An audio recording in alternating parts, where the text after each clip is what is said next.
Saludos amigos en frase corta.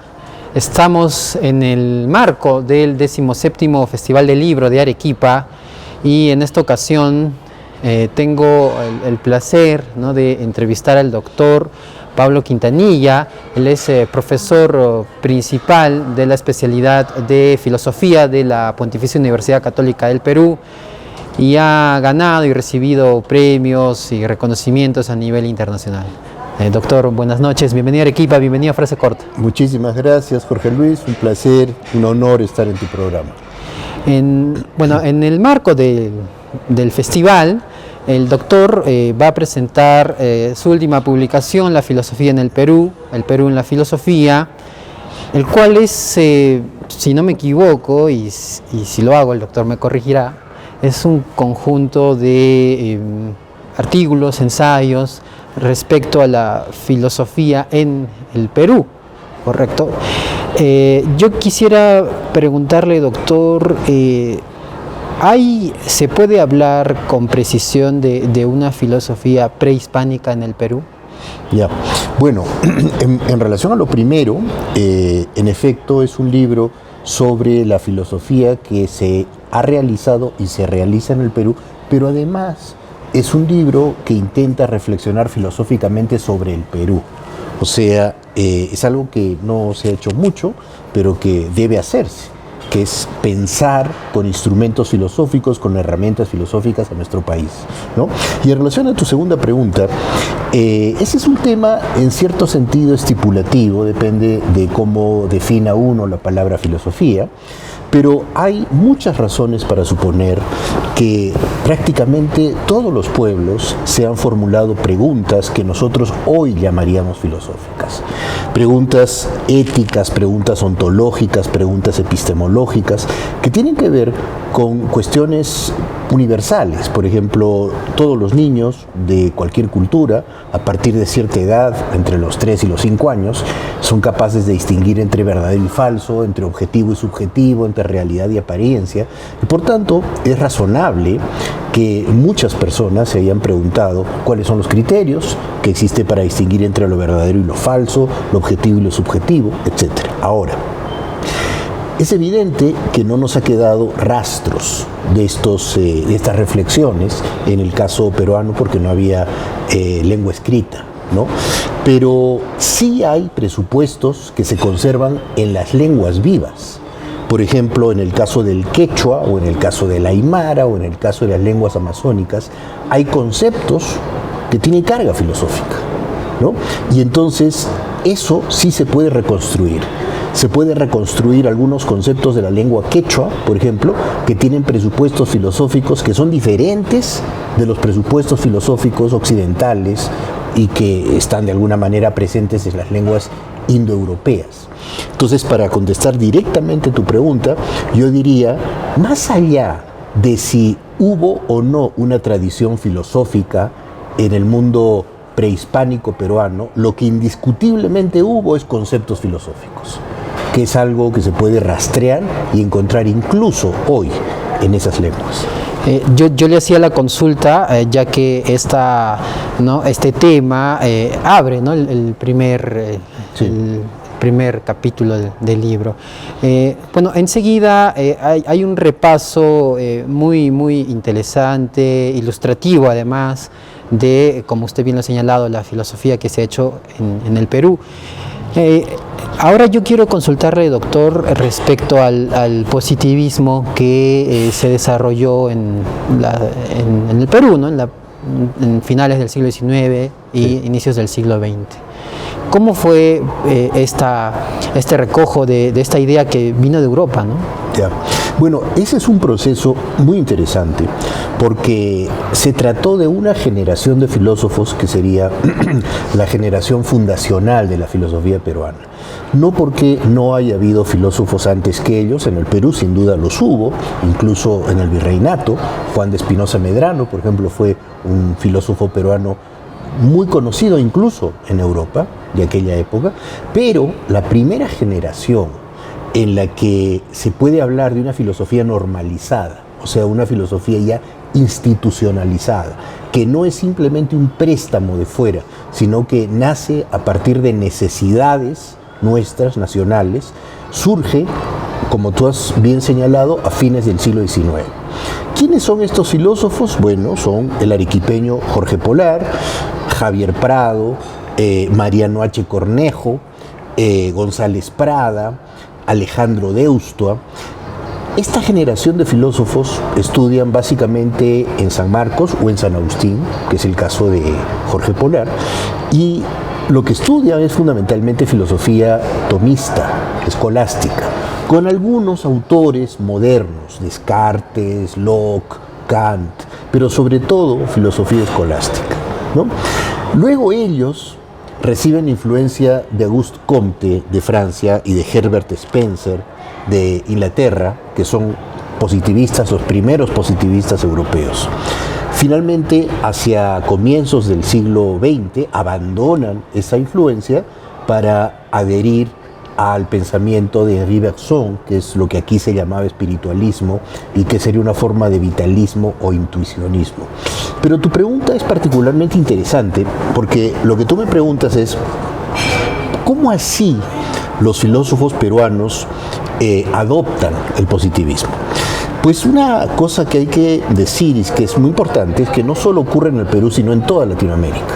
Es decir, desde México, pasando por los diversos países centroamericanos hasta Argentina y Brasil, la influencia más importante en la filosofía es el positivismo. ¿Por qué? Porque nuestros países salían de una guerra de independencia de la corona española, de muchas guerras civiles, eran países que estaban en cierto sentido destrozados económicamente, políticamente, y no tenían una tradición científica, una tradición académica. Entonces lo que hacen es adoptar el positivismo porque el positivismo eso es lo que ofrece. El lema de Comte es orden y progreso. Entonces los primeros positivistas consideran que el positivismo es la filosofía que nuestros países necesitan para adquirir ese orden que no había y desarrollar ese progreso que tampoco había. Entonces, por eso es una necesidad vital el positivismo en el Perú. No es simplemente adoptar una posición filosófica como la de Kant o la de Nietzsche, ¿no? Es una posición filosófica que era vitalmente necesaria en nuestros países. Ahora, el positivismo, doctor, que bueno, yo lo he entendido, ¿no? y una vez más le solicito que me corrija si me equivoco, es aplicar el método científico para ¿no? fines en los problemas sociales. Sí.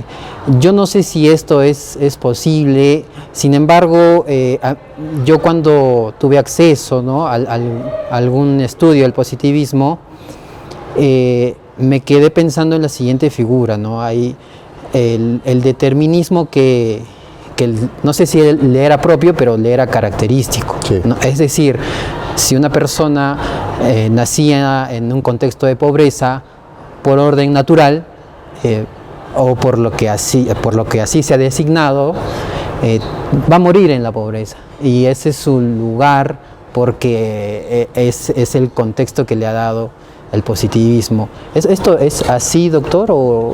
Eso último no tanto, pero lo primero que señalaste sí, porque uno de los rasgos fundamentales del positivismo es una concepción teleológica de la historia. Es decir, para Comte, la historia es unidireccional, teleológica, apunta en una cierta dirección y todos los países van pasando por un determinado orden. Él pensaba que la antigüedad es como la infancia de la humanidad, la Edad Media es como la adolescencia, la modernidad y él es como la adultez, es como la madurez. Entonces hemos ya superado, pensaba Comte, el momento de la mitología, de la religión, de la metafísica, recién hemos llegado ahora al esplendor de la ciencia. Entonces, ¿en qué radica el determinismo? El determinismo positivista radica más bien en entender que las sociedades fluyen en una determinada dirección, no tanto los individuos. O sea, esta idea de que los individuos están presos a respecto de una determinada situación social no es comteana. ¿Sabes de quién es? De Marx. Porque Marx tiene toda la influencia del positivismo epistemológico. O sea, Marx en el fondo es un positivista. También cree que las sociedades tienen un curso natural, ¿no? Que es la sociedad, primero el comunismo primitivo, la sociedad esclavista, la sociedad burguesa, la sociedad socialista, la sociedad comunista, y más bien Marx pensaba que el ser social determina la conciencia social. O sea, depende de si tú has nacido en una sociedad campesina o burguesa o así, esa va a ser tu visión del mundo. Entonces, yo respondería a tu pregunta diciendo, el positivismo per se es determinista socialmente, pero no individualmente.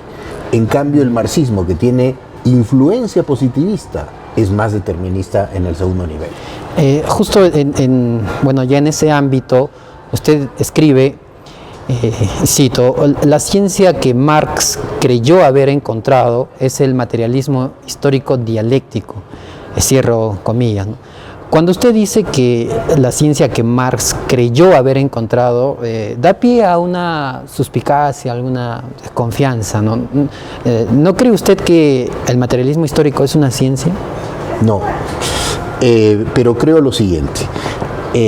Lo primero es que los positivistas, sobre todo Comte, querían encontrar una ciencia que pudiera explicar los procesos sociales con la misma precisión y, digamos, radicalidad y rigidez con que lo pueden hacer las ciencias naturales.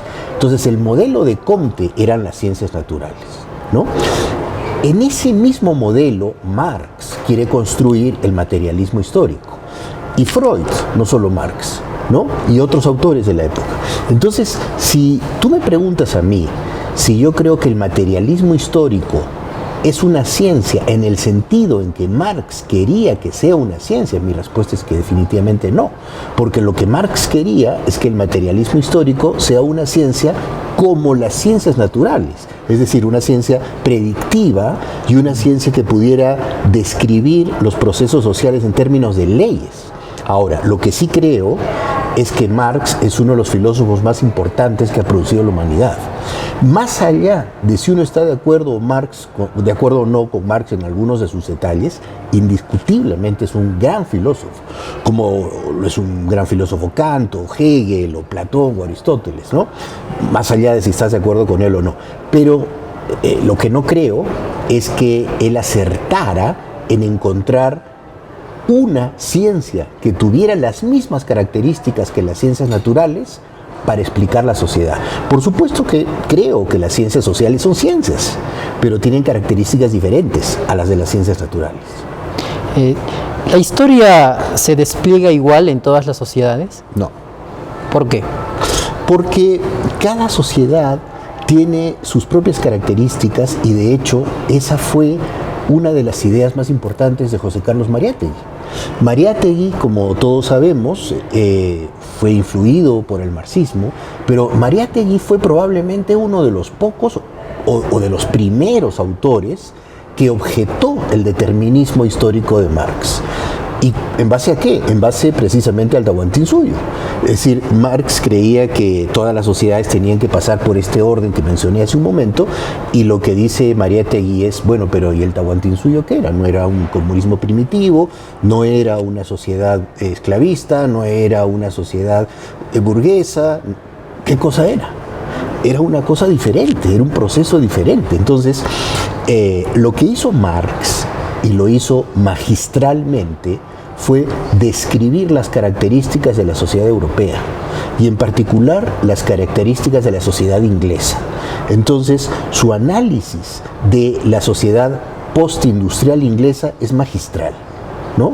Y es exacto y es correcto, pero no se puede llevar ese mismo análisis a otras sociedades, porque son diferentes. Ahora, lo que sí se puede hacer es utilizar muchas de las intuiciones de Marx, que son valiosísimas, para entender esas otras sociedades. Por ejemplo, para entender el Perú de hoy, que tiene características muy distintas a la Inglaterra del siglo XIX que Marx conoció, el concepto de ideología de Marx es utilísimo, ¿no? El concepto de superestructura cultural es sumamente útil, pero no todo es útil. Hay algunas cosas que pueden ser aprovechables y otras no. En ese sentido, doctor, yo quiero que usted nos conteste lo siguiente, ¿no? ¿Cómo entonces podemos leer a Marx hoy, ¿no? Creo que ese es el título de un libro, Frederick Jameson, no sé si estoy... Yeah. Pues yo creo que es un momento perfecto para leer a Marx. ¿Por qué? Porque en la década del 60 y del 70 del siglo pasado se leía a Marx de manera militante, de manera dogmática, de manera fanática a veces, y hoy día hay muchos grupos de intelectuales, algunos, otros políticos que creen que Marx ha sido sepultado. Pero Marx no ha sido sepultado, Marx está vivo, es un filósofo vivo. Entonces lo que hay que hacer con Marx es leerlo como cuando uno lee a cualquier otro gran filósofo, como cuando lees a Aristóteles. Es decir, cuando lees a Aristóteles o a Kant, no pretendes que toda su obra sea correcta o que toda su obra sea falsa, sino tú te preguntas cuánto de lo que dijo Aristóteles o Kant es aprovechable para entender las sociedades de hoy. Exactamente lo mismo hay que hacer con Marx, es decir, leer a Marx críticamente, no de manera militante, ni a favor ni en contra. Desapasionada. Totalmente, de manera racional. Siguiendo el curso a lo que he podido advertir en su libro, doctor, usted en otro acápite, en otro párrafo, con respecto ya ¿no? a los conflictos que se derivan, ¿no? del debate político, usted dice que deberíamos aprender a trasladar el conflicto político al espacio lógico del diálogo. Sí. Sin embargo, por aquí también estuvo un historiador joven, José Carlos Agüero, y él manifiesta que esto ya no sería posible porque se ha desplazado, se ha eliminado el lenguaje en el debate político. Bueno, yo diría dos cosas, ¿no? Lo primero es que es cierto lo que dice José Carlos Agüero, que se ha desplazado el lenguaje político y se ha convertido en un intercambio de injurias o un intercambio de frases o un intercambio de opiniones, ¿no? Sin sustento. Y eso además ha tenido una consecuencia, que es la desaparición del centro político, ¿no?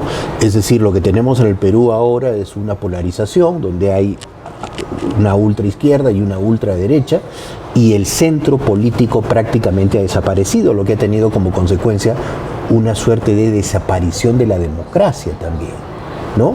Porque la democracia no es solo ir a votar cada 5 años, la democracia es toda una forma de vida social.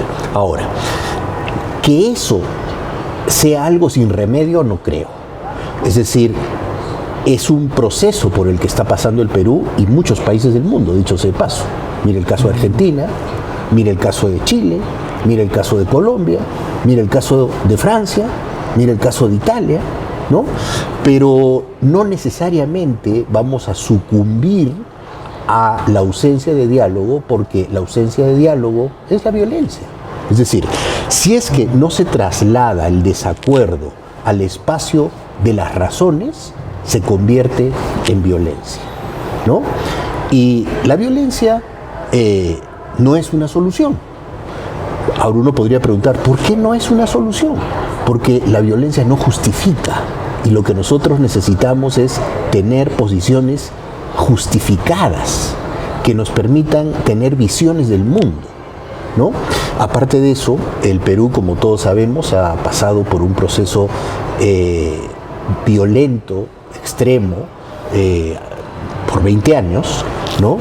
Y ya hemos quedado suficientemente vacunados después de ese proceso de conflicto interno que ha sido tan dañino para el país. Siguiendo, ¿no?, con la lectura, doctor, usted ha manifestado que la libertad tiene dos momentos. La libertad para elegir y que esa opción sea real, no tenga un asidero real, palpable. Y aquí yo quisiera remontarme a un pensamiento, ¿no?, que no es mío, sino que es de otros autores. Las opciones que tiene una persona vulnerable no son las mismas que tiene otro tipo de, ¿no?, que ya tiene todas sus necesidades primarias cubiertas, ¿no? Claro.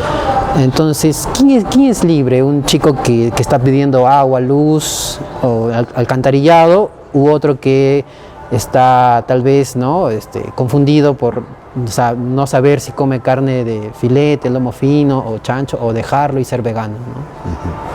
Mira, tu pregunta es extremadamente importante, porque en realidad nadie es plenamente libre, ¿no?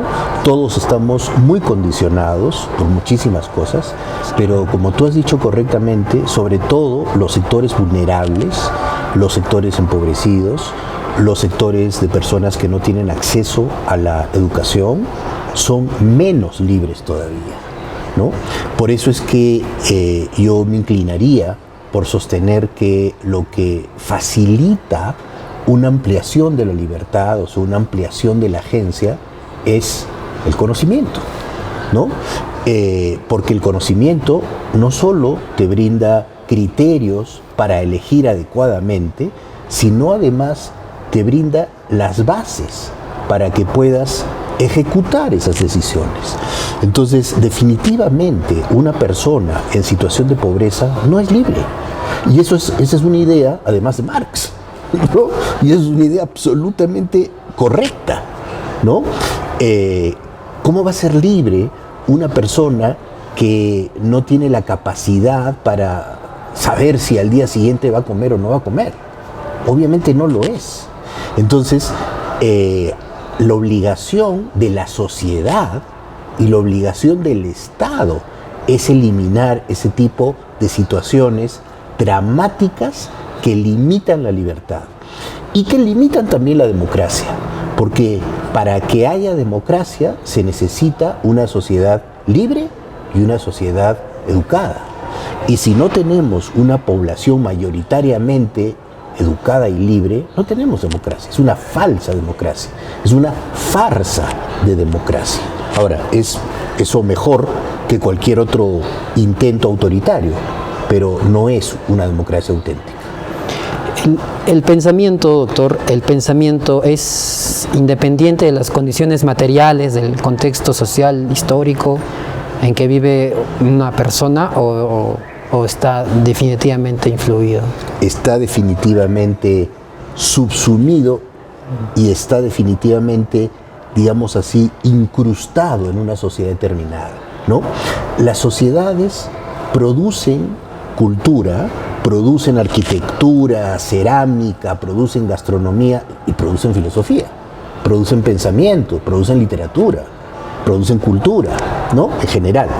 Entonces, esa es otra idea importante de Marx.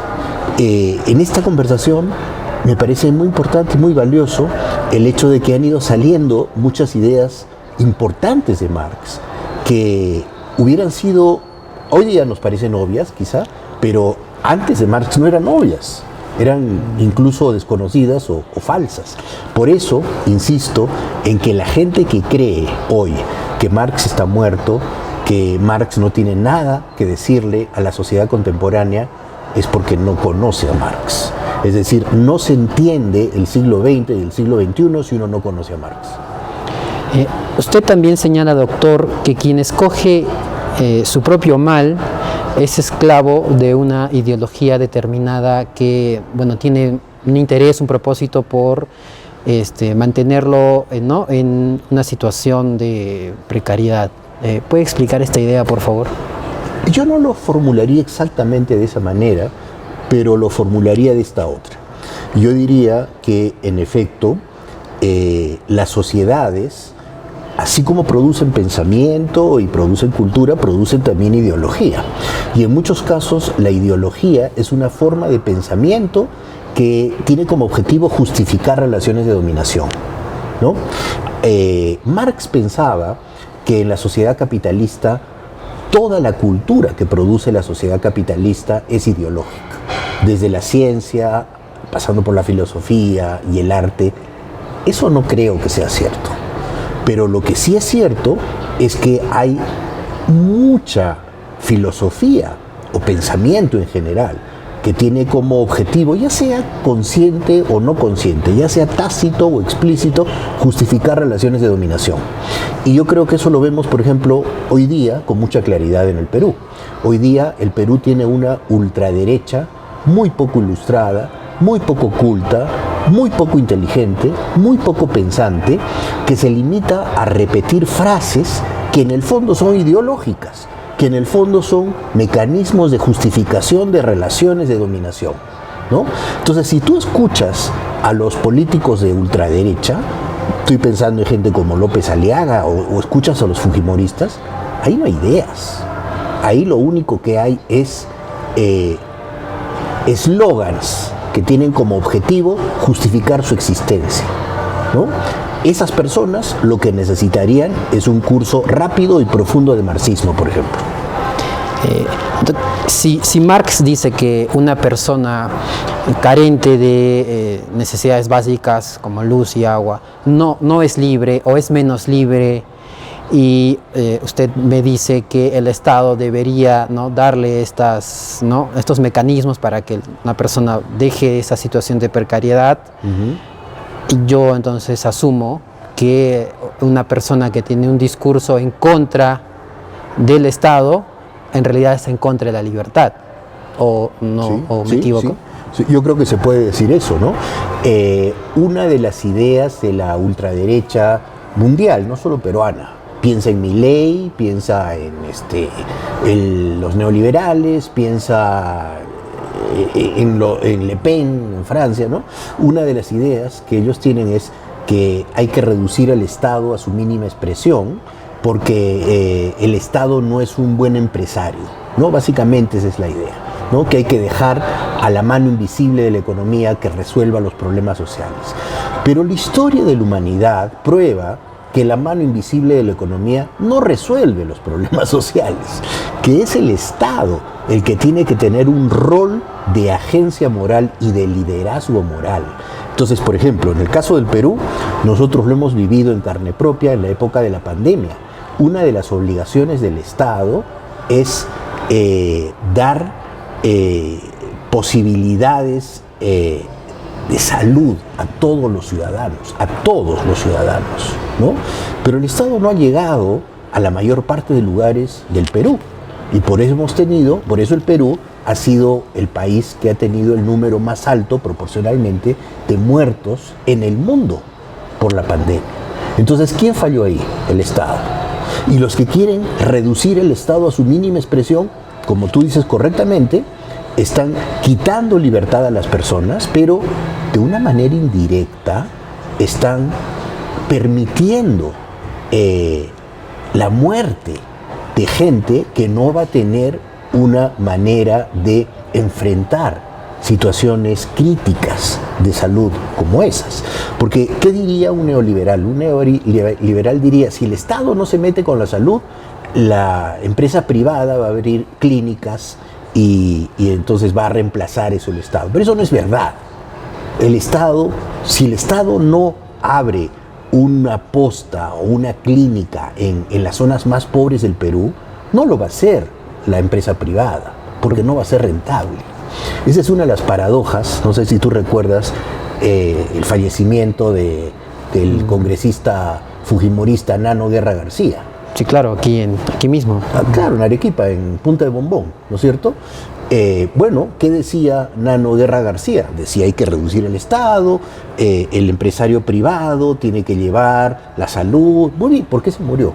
Se murió porque no había Estado en Punta de Bombón que ofreciera salud, por eso se murió. Y si hubiera él estado en Lima, no le pasaba eso, no se moría. O, bueno, quizás sí, no lo sé, pero de repente hubiera tenido un mayor apoyo, ¿no?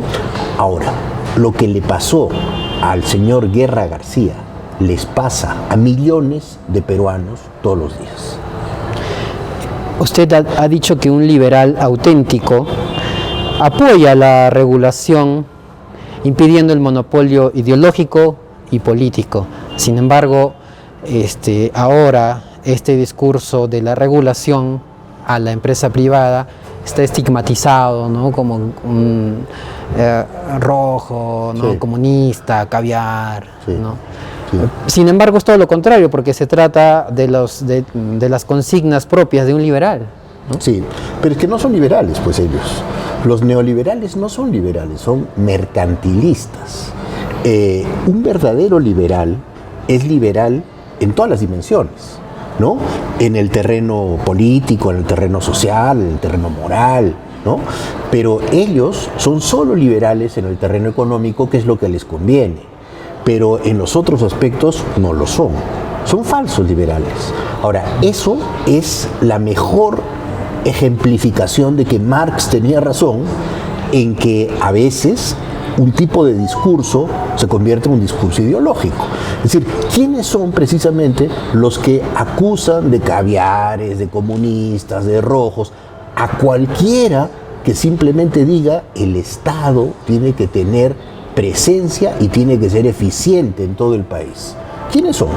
Son medios de comunicación que están negociando, que están ganando dinero y que lo que les importa es hacer mercantilismo puro. Entonces ahí tienes una prueba de que Marx está vivo y coleando.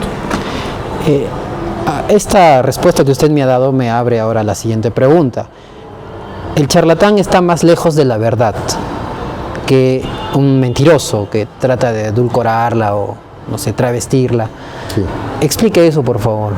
Bueno, esa es una idea de Harry Frankfurt, un filósofo estadounidense, que publicó hace poco un libro que se llama On Bullshit, que se traduciría al castellano como sobre la charlatanería, aunque hay otra traducción, Claro, que sería más exacta. Un eufemismo, ¿no? Sí, sí. Los portugueses, los brasileños lo han traducido como falar merda. Hablar mierda. Claro. En buen castellano.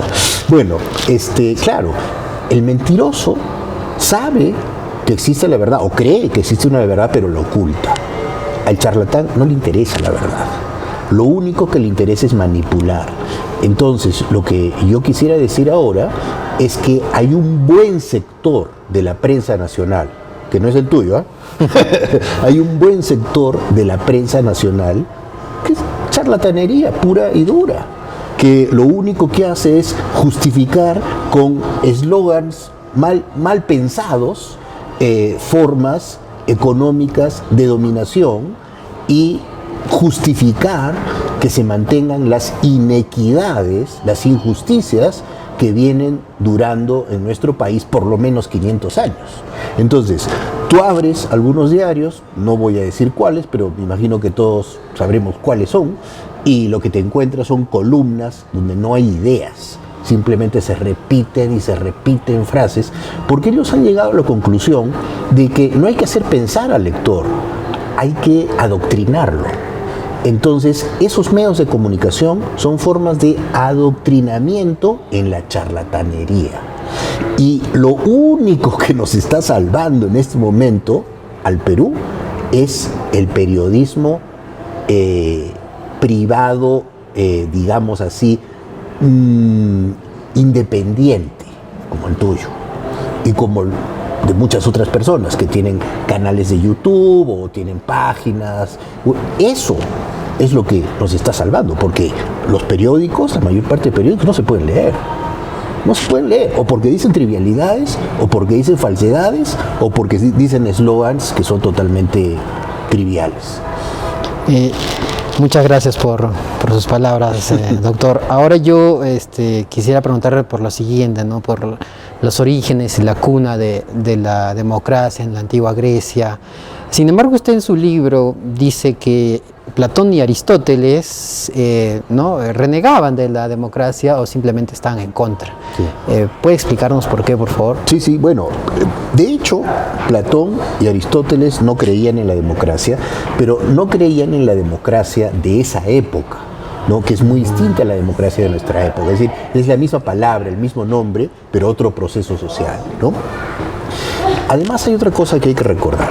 En la época de Platón y Aristóteles, la gente que sabía leer y escribir era un porcentaje mínimo de la sociedad, ¿no? Y no solo eso, sino los ciudadanos eran un porcentaje mínimo de la sociedad, ¿no? Entonces, ellos, ¿en qué creían? Creían en lo que hoy día llamaríamos un gobierno de los mejores, una especie de gobierno corporativo. Bueno, si eso funcionaba o no para la sociedad griega de esa época es discutible.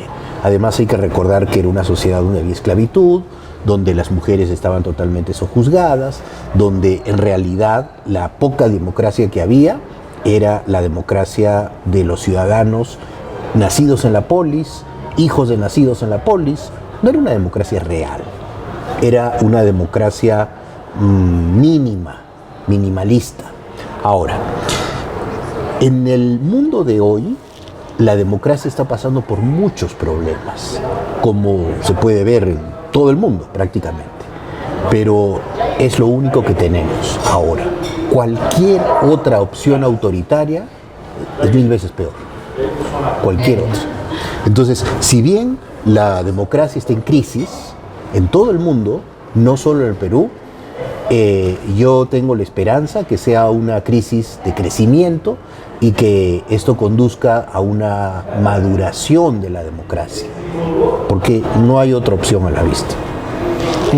En el libro usted manifiesta que la amplitud y la profundidad de la democracia es directamente proporcional a la educación y a la educación moral de sus ciudadanos. Siguiendo esta idea, bueno, en el Perú no hay una democracia en sí, o como lo ha manifestado, ¿no? en un análisis, es un régimen híbrido, o ¿cómo usted lo calificaría, ¿no? ¿Te refieres al actual gobierno, al gobierno de Dina Boluarte? Bueno, creo que es una democracia imperfecta, pero todas las democracias son imperfectas. Lo que pasa es que la democracia es un ideal y los países pueden acercarse o alejarse de la democracia. Entonces, por ejemplo, Noruega está más cerca de la democracia que Venezuela, pero tampoco es que Noruega sea plenamente democrático. Ahora, en el caso del Perú, lo que afecta particularmente lo que nos está ocurriendo es, primero, que el gobierno de la señora Boluarte está, digamos, poco legitimado por sus propias acciones.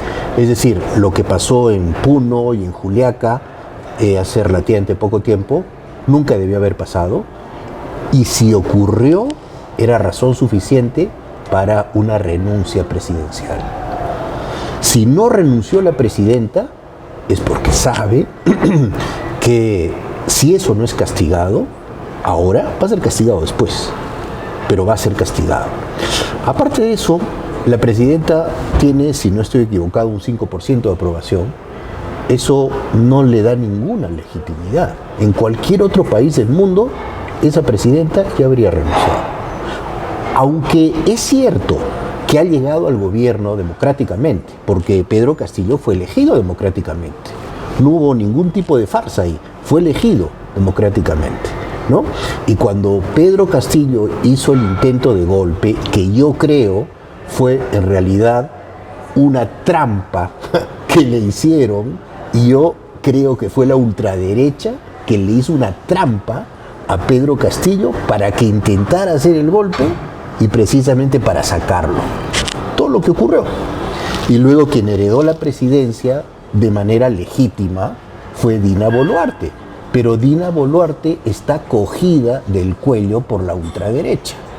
Entonces, en este momento, Dina Boluarte es una presidenta que no tiene legitimidad, porque solo el 5% de los peruanos la apoyan, que ha cometido delitos por los cuales debería ser sancionada, y en tercer lugar, que no está haciendo nada de lo que dijo en su plan de gobierno. Entonces es una presidenta que es en realidad un títere de los poderes fácticos. Si la crisis que actualmente vivimos se ocasiona por la educación deteriorada y la ausencia de pensamiento crítico que usted bien, ¿no?, señala en su libro, ¿cuál sería, ¿no?, entonces el camino, el derrotero? ¿Cómo se puede rescatar el pensamiento crítico? Esa es una tarea muy difícil y urgente. Por una parte, evidentemente, las instituciones de educación, la educación escolar, la educación universitaria, pero los medios de comunicación tienen una labor fundamental acá, porque la mayor parte de adultos ya no lee más que lo que sale en los periódicos o lo que sale en la televisión, y entonces los medios de comunicación tienen la obligación moral de generar pensamiento crítico. Entonces, por ejemplo, esta conversación que estamos teniendo me hace notar a mí que, y te lo digo con franqueza, no estoy diciendo nada que no piense, me hace notar que tú eres un periodista informado, que eres un periodista ilustrado y que eres un periodista que tiene deseo de analizar críticamente a la sociedad. Ese es el tipo de periodismo que necesita el Perú, no el periodismo charlatán que tiene como único objetivo adoctrinar a la gente para que acepte ciertas relaciones sociales que son injustas.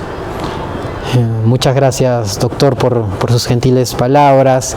Estamos ya llegando prácticamente al final de esta entrevista, pero yo no quisiera acabarla sin preguntarle ¿qué es la sensibilización moral a la que usted alude en reiteradas veces, ¿no? Bueno, ese es un tema importante también.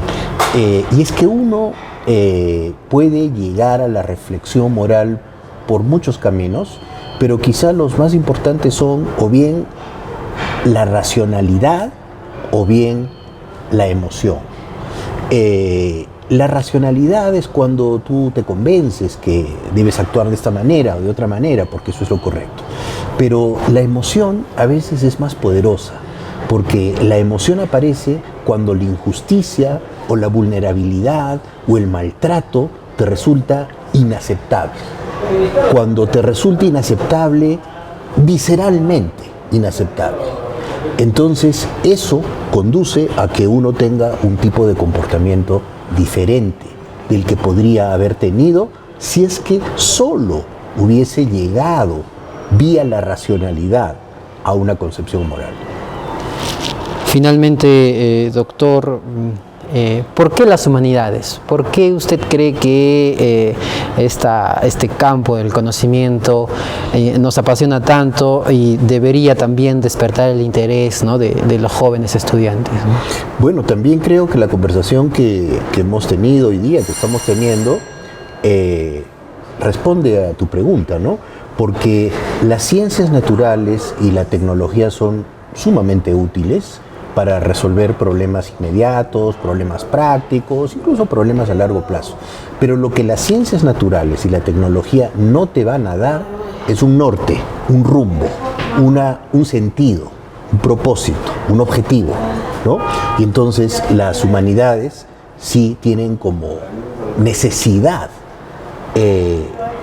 plantearse preguntas radicales acerca de nosotros precisamente como seres humanos.